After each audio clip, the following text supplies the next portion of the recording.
Hi guys. So మనం buffer reader use చేసి input ఎలా తీసుకోవాలని తెలుసుకున్నాం కదా.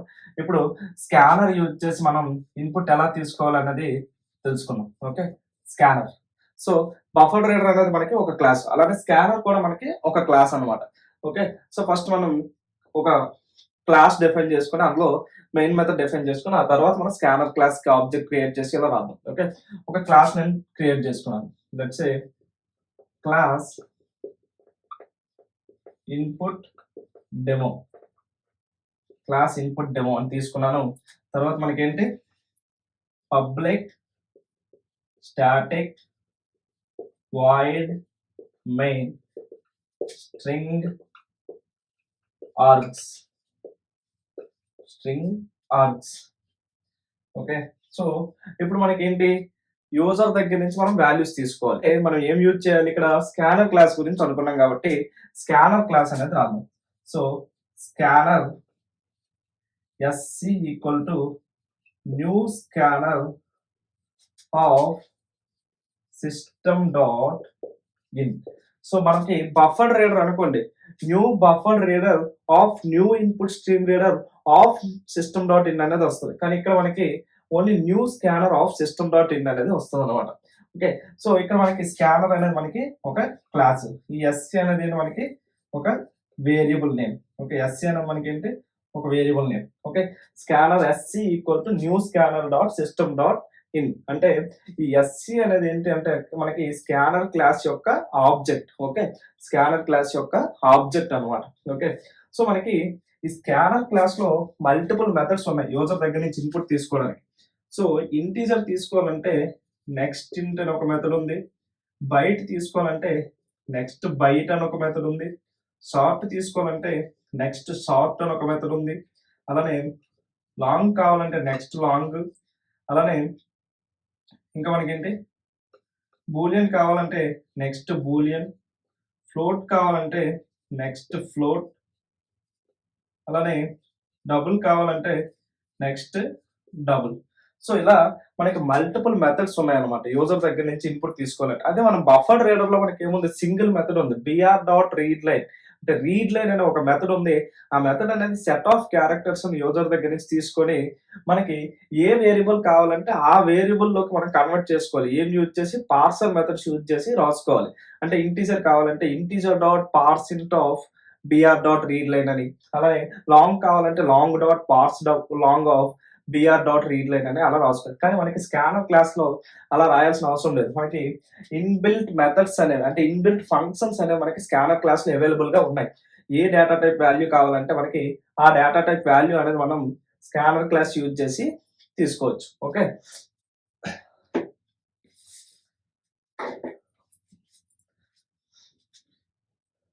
ఇప్పుడు నాకు ఇంటీజర్ కావాలనుకోండి, నేను ఏం రాస్తానంటే int a equal to SC dot next int. అదే నాకు షార్ట్ కావాలనుకోండి, short b equal to SC dot next short. అదే నాకు బైట్ కావాలనుకోండి, byte c equal to SC dot next byte.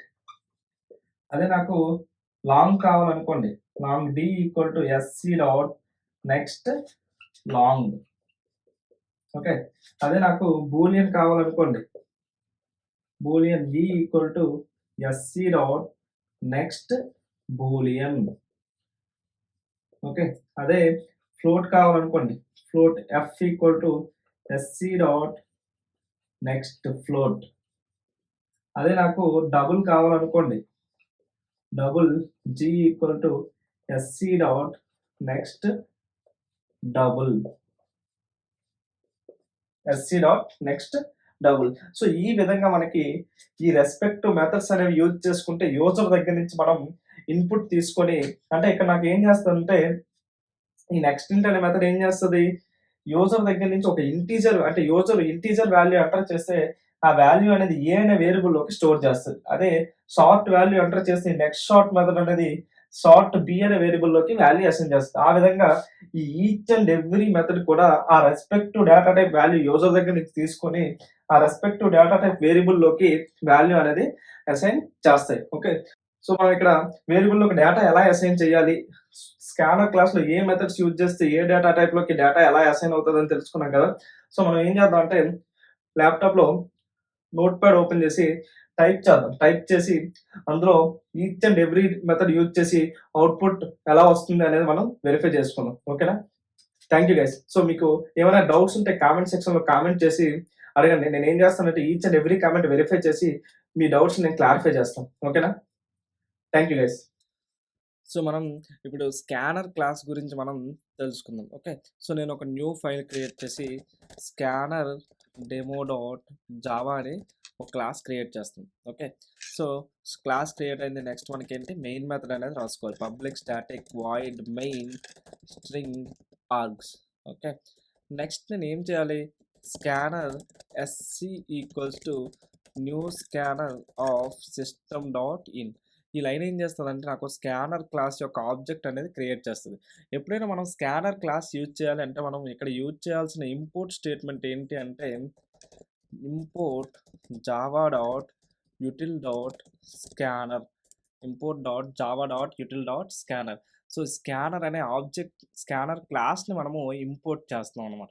Okay, so ఈ ఇంపోర్ట్ స్టేట్మెంట్ అంటే ఏంటి అంటే సెట్ ఆఫ్ లైబ్రరీస్, అంటే లైబ్రరీస్ని ఇంపోర్ట్ చేసుకోవాలన్నా, ఓకే, అంటే జావా యొక్క ఇన్బిల్ట్ లైబ్రరీ క్లాసెస్ ఉంటాయి కదా.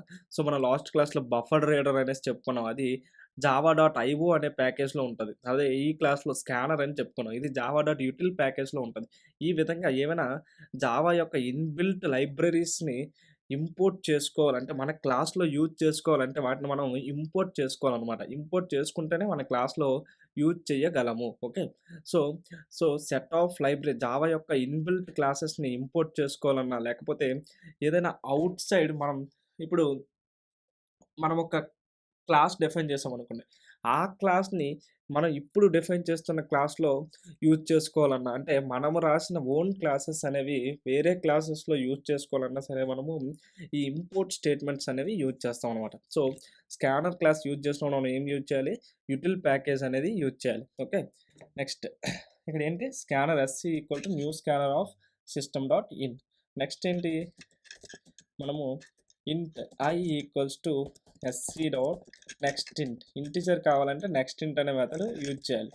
బైట్ కావాలంటే మనం ఏం యూజ్ చేయాలి, నెక్స్ట్ బైట్. అలానే షార్ట్ కావాలంటే మనం ఏం యూజ్ చేయాలి, నెక్స్ట్ షార్ట్. అలానే మనకి లాంగ్ కావాలంటే ఏం యూజ్ చేయాలి, నెక్స్ట్ లాంగ్. అలానే ఫ్లోట్ కావాలంటే ఏం యూజ్ చేయాలి, నెక్స్ట్ ఫ్లోట్. ఓకే, అలానే డబుల్ కావాలంటే మనం ఏం యూజ్ చేయాలి, నెక్స్ట్ డబుల్. అలానే మనకి బూలియన్ కావాలంటే నెక్స్ట్ బూలియన్, నెక్స్ట్ బూలియన్. అలానే మనకి క్యారెక్టర్ కావాలంటే నెక్స్ట్ క్యార్ అని ఏం లేదండి మనకి. ఓకే, నెక్స్ట్ క్యార్ అని ఏం లేదు, గుర్తుపెట్టుకోండి. మనకి క్యారెక్టర్ కావాలంటే SC dot next line dot క్యారెట్ at 0. Same buffer reader class use చేసి br dot read line dot క్యారెట్ ఆఫ్ 0 అనేది ఎలా డిఫైన్ చేసుకున్నామో, ఎస్సీ డాట్ నెక్స్ట్ లైన్ అనేది సెట్ ఆఫ్ క్యారెక్టర్స్ని రీడ్ చేస్తుంది. అందులో నుంచి ఫస్ట్ క్యారెక్టర్ అనేది మనము తీసుకోవాలి. ఓకే, సో ఇప్పుడు నేను జస్ట్ బఫర్ రీడర్ క్లాస్లో ఏవైతే ప్రింట్ ఆఫ్ స్టేట్మెంట్లు పెట్టానో ఆ ప్రింట్ ఆఫ్ స్టేట్మెంట్లన్నీ ఇక్కడికి నేను కాపీ చేసుకుంటాను, సో దట్ మనం మళ్ళీ టైప్ చేయాల్సిన అవసరం లేదు. ఓకే, కాకపోతే ఇక్కడ ఇంట్ వాల్యూ ఐ అని ఇచ్చాను కాబట్టి నేను ఇక్కడ ఐ అని పెట్టుకున్నాను. సో ఇక్కడ కూడా మనకి ఈక్వల్గా ఉండాలంటే ఐ అని పెట్టుకుందాం. ఓకే, సో ఈ విధంగా మనం స్కానర్ క్లాస్ యూజ్ చేసి ఇన్పుట్ అనేది యూజర్ దగ్గర నుంచి తీసుకోవచ్చు అనమాట. So next int, next byte, next short, ఇలా. అదే మనం బఫర్ రీడర్ యూజ్ చేసి ఏం చేయాలి, పార్సర్ మెథడ్స్ అనేవి రాయాలి. పార్స్ ఇంటూ, పార్స్ డబుల్, లేకపోతే పార్స్ ఫ్లోట్ అనేసి. మనకు స్కానర్ క్లాస్లో అలా రాయాల్సిన అవసరం లేదు. సో స్కానర్ అనేది సింపుల్గా ఉంటుంది యూజ్ చేయడానికి. ఓకే, బఫర్ రీడర్ రాసినప్పుడు buffer reader BR equal to new buffer reader of new input stream reader of system dot in అని రాయాలి. కానీ ఇక్కడ స్కానర్ క్లాస్ రాయాలంటే scanner SC equal to new scanner of system dot in అని రాస్తే సరిపోతుంది. Okay, so ఇప్పుడు మనం రాసాం కదా, దీన్ని మనం ఎగ్జిక్యూట్ చేద్దాం. Compilation step javac space scanner demo dot java. Next ఏంటి, execution step java space scanner demo. So ఇప్పుడు నాకు ఏమైంది, ఎస్సీ డాట్ నెక్స్ట్ ఇంట్ లైనే ఉంది కాబట్టి నాకు యూజర్ దగ్గర నుంచి ఇన్పుట్ కోసం మనకి కర్సర్ అనేది వెయిట్ చేస్తుంది ఇక్కడ. సో ఇక్కడ నేను ఒక వాల్యూ ఎంటర్ చేశాను. నెక్స్ట్ ఏంటి మళ్ళీ నెక్స్ట్ బైట్ అంటే యూజర్ దగ్గర నుంచి ఇన్పుట్ కోసం వెయిట్ చేస్తుంది. నెక్స్ట్ సార్ట్ అంటే యూజర్ దగ్గర నుంచి ఇన్పుట్ కోసం వెయిట్ చేస్తుంది. నెక్స్ట్ లాంగ్ అంటే యూజర్ దగ్గర నుంచి లాంగ్ వాల్యూ కోసం వెయిట్ చేస్తుంది. నెక్స్ట్ ఫ్లోట్ అంటే యూజర్ దగ్గర నుంచి ఫ్లోట్ వాల్యూ కోసం వెయిట్ చేస్తుంది. నెక్స్ట్ డబుల్ అంటే యూజర్ దగ్గర నుంచి డబుల్ వాల్యూ కోసం వెయిట్ చేస్తుంది అన్నమాట. నెక్స్ట్ బూలియన్ అంటే యూజర్ దగ్గర నుంచి బూలియన్ వాల్యూ కోసం వెయిట్ చేస్తుంది. సో ట్రూ అని ఇచ్చాను. సో ఇక్కడ మనకి ఎక్సెప్షన్ అనేది వచ్చింది. ఎందుకు వచ్చింది అంటే మనకి ఇక్కడ క్యార్ ఎస్సీ డాట్ నెక్స్ట్ లైన్ అని మనము నెక్స్ట్ బూలియన్ నెక్స్ట్ ఫ్లోట్ వీటి తర్వాత రాసాం కదా, కాబట్టి మనకి ఆ ఎక్సెప్షన్ వచ్చింది. సో ఈ ఎక్సెప్షన్ రాకుండా ఉండాలంటే మనం ఏం చేయాలని తెలుసుకుందాం. ఓకేనా? సో ఇక్కడ మనకి ఏమవుతుందంటే ఆ ఎక్సెప్షన్ వస్తుంది కదా, ఎక్సెప్షన్ రాకుండా ఉండాలి అంటే మనం ఇంకొకసారి నెక్స్ట్ లైన్ అనేది యూజ్ చేయాలి. ఈ next into next flow to next byte ఈ మెథడ్స్ అన్ని ఏం చేస్తాయంటే న్యూ లైన్ క్యారెక్టర్స్ అనేవి కన్సిడర్ చేయమన్నమాట. మనం నెక్స్ట్ ఇంట్ అని రాసిన తర్వాత మనం ఏం చేస్తున్నాము, ఎంటర్ ప్రెస్ చేసి అంటే 345 అని రాసిన తర్వాత ఎంటర్ ప్రెస్ చేస్తున్నాము అంటే అది న్యూ లైన్ క్యారెక్టర్ అనేది వస్తుంది. ఓకే, సో ఆ న్యూ లైన్ క్యారెక్టర్ వచ్చినప్పుడు మనకి ఏమవుతుందంటే మనకి నెక్స్ట్ లైన్ అనేది మెన్షన్ చేశాం కదా, ఆ నెక్స్ట్ లైన్ అనేది మనకి ఆ న్యూ లైన్ క్యారెక్టర్ అనేది తీసుకుంటుంది. కాబట్టి మనకి క్యార్ సి అనే దాంట్లోకి ఏమవుతుందంటే ఓన్లీ ఆ ఎంప్టీ స్ట్రింగ్ అనేది వెళ్తుంది. అందుకనే మనకి క్యారెట్ ఆఫ్ 0 అని యాక్సెస్ చేసినప్పుడు మనకి అది ఏమవుతుంది, ఎక్సెప్షన్ అనేది త్రో చేస్తుంది. అందుకే మనం ఏం చేయాలంటే ఎప్పుడైనా సరే next into next flow to ఈ respect next data types methods తర్వాత నెక్స్ట్ లైన్ అనేది యాక్సెస్ చేయాలి అంటే ఇంకొకసారి ఎస్సీ డాట్ నెక్స్ట్ లైన్ అనేది మనము జస్ట్ నార్మల్ గా రాసేయాలన్నమాట. రాసేస్తే అది ఏం చేస్తుంది అంటే మనకి ఆ నెక్స్ట్ లైన్ తర్వాత ఇంకొక నెక్స్ట్ లైన్ ఉంటుంది కదా, మనకి ఇన్పుట్ కింద కన్సిడర్ చేసుకొని ఆ క్యార్సీ అనే వాల్యూ వస్తుంది. మనం బిట్వీన్ లో రాసిన ఈ ఎస్సీ డాట్, సో ఇక్కడ మనము నెక్స్ట్ లైన్ యూజ్ చేసిన తర్వాత నెక్స్ట్ లైన్ డాట్ క్యారెట్ ఆఫ్ 0 అని రాసుకున్నాం. Char c equal to next c dot next line dot క్యారెట్ ఆఫ్ 0 అని రాసుకున్నాం. సో ఈ బిట్వీన్ నెక్స్ట్ లైన్ ఏం చేస్తుంది, దాని ముందు వచ్చిన వాల్యూస్ ద్వారా వచ్చిన నెక్స్ట్ న్యూ లైన్ క్యారెక్టర్ అనేది కన్సిడర్ చేస్తుంది. ఆ next char c equal to SC dot next line అన్నది ఏం చేస్తుంది, ఆ న్యూ డేటా ఏదైతే ఎంటర్ చేస్తామో ఆ డేటాని కన్సిడర్ చేసుకొని అందులో ఉన్న ఫస్ట్ క్యారెక్టర్ ని సి అనే వేరియబుల్ లోకి అసైన్ చేస్తుంది అనమాట. సో ఈ విధంగా మనం నెక్స్ట్ లైన్ అనేది యూజ్ చేసుకోవాలి. ఓకే, సో ఇప్పుడు మనం ఏం చేద్దాం అంటే ప్రోగ్రామ్ ఎగ్జిక్యూట్ చేద్దాం. ఫస్ట్ మనకి ఏంటి కంపైలేషన్ స్టెప్ లో ఏంటి javac space scan demo dot java. Okay, so next మనకి ఎగ్జిక్యూషన్ స్టెప్ లో జావా స్పేస్ స్కాన్ డెమో అని టైప్ చేశాను. నాకు ఫస్ట్ వాల్యూస్ ఎంటర్ చేయాలి కాబట్టి 345 ఇలా. ఫస్ట్ నాకు నెక్స్ట్ ఉంది కాబట్టి 345 ఎంటర్ చేశాను. నెక్స్ట్ బయట ఉంది కాబట్టి 12 ఎంటర్ చేశాను. నెక్స్ట్ నాకు నెక్స్ట్ షార్ట్ అని ఉంది కాబట్టి 654 ఎంటర్ చేశాను. నెక్స్ట్ నాకేముంది నెక్స్ట్ లాంగ్ అంటే ఏదైనా లాంగ్ వాల్యూ ఎంటర్ చేయాలి కాబట్టి వాల్యూ ఎంటర్ చేశాను. నెక్స్ట్ నాకు నెక్స్ట్ ఫ్లోట్ అని ఉంది. Okay, so next float next double ఉన్నాయి కాబట్టి నేను ఇక్కడ ఫ్లోట్ వాల్యూస్ ఎంటర్ చేశాను అంటే డెసిమల్ పాయింట్ వాల్యూస్ అనేవి 2 వాల్యూస్ ఎంటర్ చేశాను. నెక్స్ట్ నెక్స్ట్ బూలియన్ ఉంది కాబట్టి బూలియన్ వాల్యూ ఎంటర్ చేశాను. నెక్స్ట్ నేను క్యారెక్టర్ ఎంటర్ చేయాలి కాబట్టి ఒక స్ట్రింగ్ అనేది ఎంటర్ చేశాను. ఓకే, అందులో ఉన్న ఫస్ట్ క్యారెక్టర్ అనేది మనకి క్యారెక్టర్ లోకి వస్తుంది.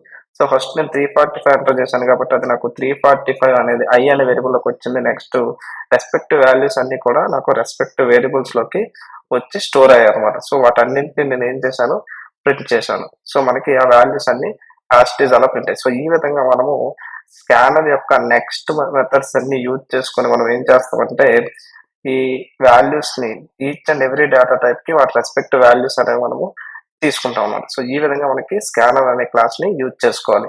ఓకేనా? సో గైస్ ఏమైనా డౌట్స్ ఉంటే కామెంట్ సెక్షన్ లో కామెంట్ చేయండి. నేను ఈచ్ అండ్ ఎవ్రీ కామెంట్ చదివి వెరిఫై చేసి మీకు డౌట్స్ క్లారిఫై చేస్తాను. ఓకేనా? Thank you guys.